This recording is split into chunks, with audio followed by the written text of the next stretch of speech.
बातमी पुण्यातून आहे। पुणे महापालिकेच्या रंगयात्रा ॲप विरोधात कलाकार आक्रमक झालेत। आज पुण्यातील बाल गंधर्व रंगमंदिरात नाटक व्यवस्थापनाकडून आंदोलन करण्यात आले आणि यावेळी अखिल भारतीय नाट्य परिषदेचे अध्यक्ष प्रशांत दामलेही उपस्थित होते।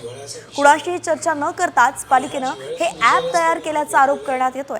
नाट्यगृह आणि सांस्कृतिक केंद्रामधील ऑनलाईन बुकिंगसाठी रंगयात्रा हे ॲप तयार करण्यात आले।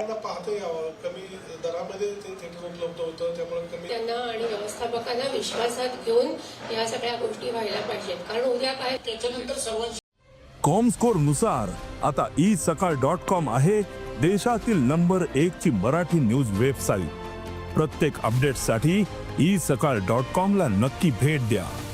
बातमी पुण्यातून आहे।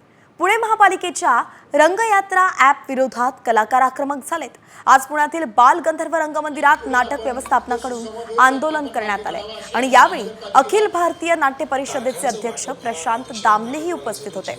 कुणाशीही चर्चा न करताच पालिकेने हे ॲप तयार केल्याचा आरोप करण्यात येतोय। नाट्यगृह आणि सांस्कृतिक केंद्रामधील ऑनलाईन बुकिंगसाठी रंगयात्रा हे ॲप तयार करण्यात आले। त्यांना आणि व्यवस्थापकांना विश्वासात घेऊन या सगळ्या गोष्टी व्हायला पाहिजेत, कारण उद्या काय त्याच्यानंतर सर्व